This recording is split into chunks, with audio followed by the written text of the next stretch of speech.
Protesters have taken to the streets of the German city of Essen in condemnation of Saudi Arabia's execution of a top Shia cleric.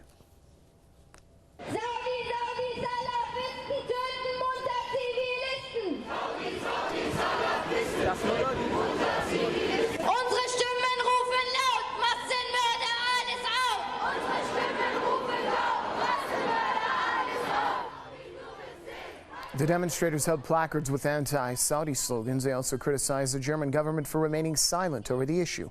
A similar rally was held in the city of Frankfurt. Sheikh Nimr al-Nimr was executed by the Saudi regime last week over terrorism charges. His execution sparked huge protests around the world. Only weeks ago, Australians were standing in solidarity with Sheikh Nimr al-Nimr as he was held behind bars in Saudi Arabia. Today, they have come out mourning his loss and chanting against what they called Saudi Arabia's vile decision to execute Sheikh Nimr, who was an outspoken critic of Riyadh. Our message is to obviously try and push the Australian government to stop aid to Saudi Arabia, military aid, and to help people seek freedom, because that's what we stand for in Australia. We stand for justice, we stand for fairness, and I think our relations with other countries should inflict that.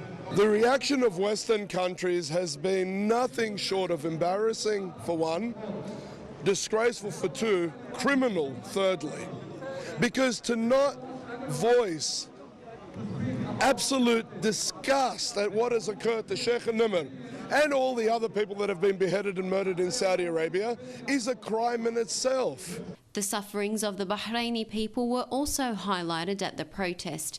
Saudi Arabia has helped Manama in its crackdown on dissent. Speakers at the protest reminded those present of the crimes committed by the Saudi military against the Bahrainis. We want to represent the Bahraini opposition activists and make their voices heard. They are demanding their rights in Bahrain, but are being subjected to torture and suppression by the Saudi regime. Outraged by Saudi Arabia's unjust execution of Shia cleric Sheikh Nimr al-Nimr, Australians have come out onto the streets of Sydney to express their anger. For them, the protest is a symbol of standing by justice and truth and showing the world the human rights violations committed by Saudi Arabia.